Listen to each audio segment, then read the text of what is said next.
Representatives from the Lloydminster Youth Council found themselves in the City Council chamber this week for a presentation on the possibility of having public transportation. The Youth Council presented surveys with over 400 responses, saying 44% saying how affordable public transportation could be life-changing. In the public eye, and I appreciate that very much, to share the comments about people's concern about security and safety, availability of transportation, how it affects them working as students part-time. We heard about from the college, Lakeland College, and how it affects students that don't have transportation. The study also highlighted areas in the city that are less pedestrian-friendly.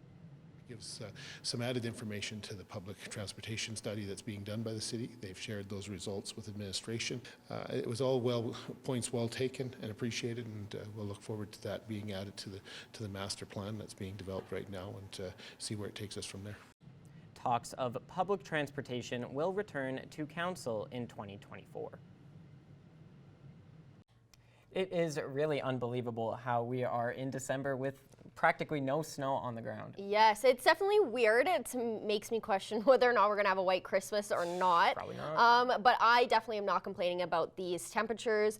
Even today, even with it being overcast all day, it's still quite warm out. We're sitting at 2 degrees right now. Feels closer to 1 degrees with that wind chill. Not too bad. The wind speed's actually not too bad either. 6 kilometers per hour, so it's not super windy, which has not been the trend for the last couple of months. We've experienced some quite windy conditions, but today was a pretty solid day. The only thing that would make it better, of course, if the sun was out, but we'll take what we can get for now for sure. Across Alberta, it's +3 in Provost, Wainwright, Vermilion, Marwayne, and in Edmonton, -1 in Vegreville and Lac La Biche, 0 in Bonnyville and Cold Lake, and 2 out in St. Paul. And then on the Saskatchewan side, -1 in Isla Crosse, +1 in Green Lake, 0 in Meadow Lake and Maidstone, 4 in Macklin, -2 in North Battleford, and +2 in Pearceland.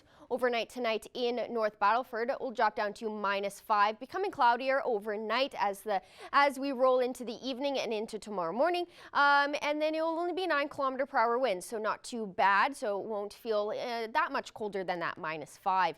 And then tomorrow, expect cloudy conditions, thick cloud cover, high of +3 and only 7 km/h winds, about a 25% chance of some precipitation, but it's not high. It's not super high of a chance.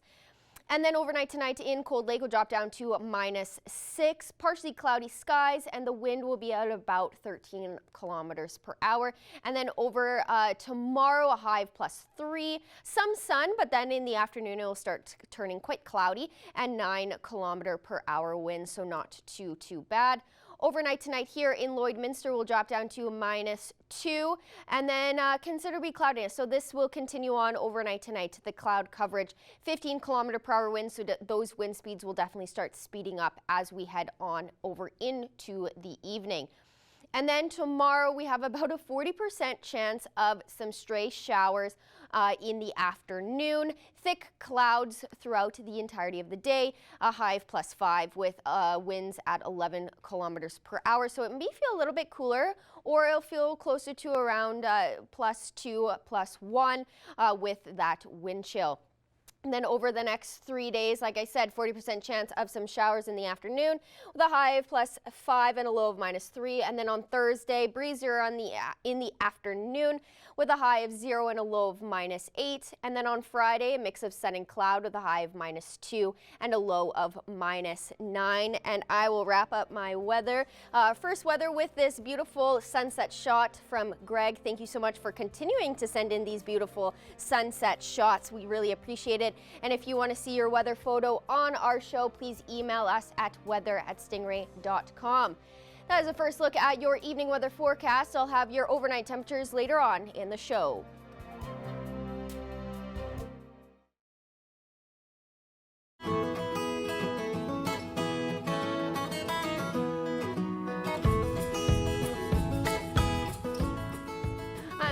Border Paws Animal Shelter for another edition of Pet Project, and today we have Repo here. He hasn't been here too long, but it has been confirmed that he is the ultimate lap dog. I was crouched down by the wall, and normally the dogs will barrel me over, push me over, but he sat down and he was so calm. So tell me about his story and how he came to be here. So Repo came to us as a stray. He's only been here since the end of October. And as you can see, very food motivated. He's a really smart dog, willing to work for food and work on his manners, which he's a pretty calm energy, but also has a goofy side. We're recommending him for a home with other dogs that are about his size. He has a little bit too high of a prey drive for cats and small dogs, but excellent with kids, really great with dogs his size, very trainable, a really nice family pet. Come here, bud, go place. And I haven't done much training with him, but as you can see, he's very trainable. He learns really quickly, eager to please, and just a happy-go-lucky guy. And he really only does like the jump and lunge kind of when there's treats involved, or Yes, he, you know, is when he gets like real the initial excitement. But he's super easy to calm down and to, you know, just say, hey, just sit, and he does that. And like you said, we were even talking before, you didn't really have any training with him. You brought him out just to see how he would be, and he was perfect pretty much, and you know, still has that excitement as all dogs do, but very manageable. And you would say that he'd be super easy to train. I believe so. Like, we just brought him out a few minutes before this, and I haven't had the pleasure of working with him yet. But he's really trainable and very focused on the handler when you've got food. So I think he'd be a dog that would make anybody a great pet and would be fine as a beginner owner having him as their new family member too. So. And you had said that he had just been neutered, but is he kind of healthy altogether in general? No allergies that we're aware of. Very healthy boy. Just got neutered and has all his vaccines, so he is good to go. That's perfect. Now, this Friday is a very, very exciting event for Border Paws. It's a very annual event, the Jail and Bail, very popular. I think it's one of the most popular events that you guys hold. So tell me everything that people need to know about the actual day. And I know we're going to talk later this week about it as well, but give me the rundown so people know exactly what to do on the actual day. So we have got our usual, where we've got teams of people and supporters that are going to be coming and hanging out with our adoptable dogs in the kennels, and they're going to be raising money to get bailed out.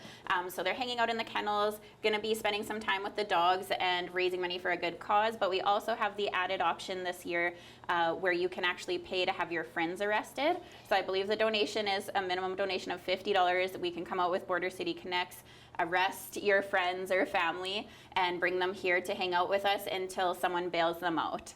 So it's a really nice feature. It'll be a lot of fun, and it's kind of a fun surprise that you can do on, you know, your coworkers or a family member and that kind of thing. And there's more details on our website. All the participants will have donation links online, and we have all of the information listed on our Facebook page as well.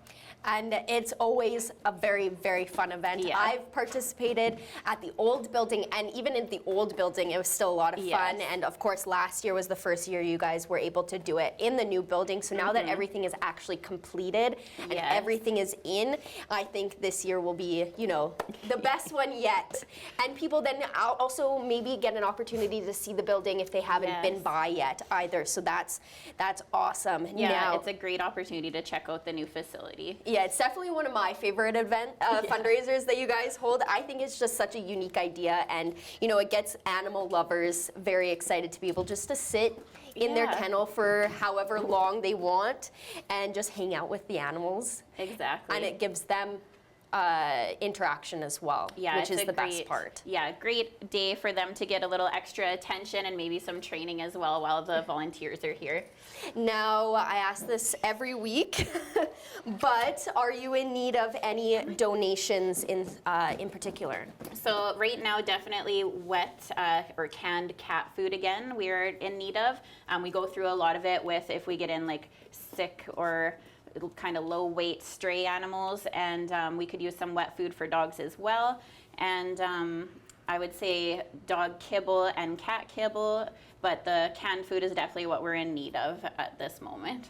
Awesome. Well, thank you so much for joining me again for Pet Project and Repo. Like I said at the beginning, I think he is the perfect pet. So super calm, easy to train, and the perfect lap dog for Yes, sure. good cuddler.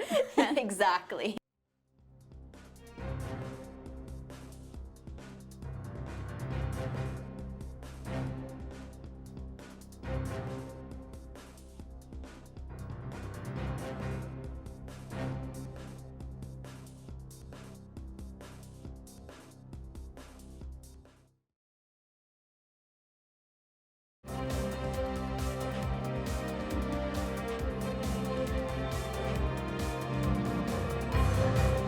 Today, I am joined by Morgan Mann, the head coach of the Apex Automation Lakeland Wrestlers women's hockey team. He is here today to talk about their whole season and whole first season as part of the ACAC, as well as their current season that they have now gone into winter break in their second season in the ACAC. And so thank you so much for being with me today, Morgan.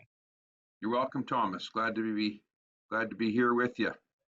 All right, Morgan. So after your guys' first year as being part of the Junior Hockey League and then getting promoted into the ACAC, just talk to me about that first year and what your team learned, as well as you from being a part of that league before jumping into the ACAC just this past year.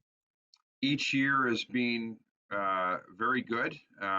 We got a lot out of the junior league, to go back to that, and had finished off with a provincial championship, which was very rewarding, especially in our first year, and got a lot out of that league. And last year, jumping up to the ACAC, we'd lost three pretty key offensive players from our team that made the jump to youth sport teams. We felt like we had a solid year. We finished with a bronze medal, and we're very competitive in our first year. And we feel like in our second year now in the ACAC that we've taken another little step forward again, and feel like thus far we're off to a great start.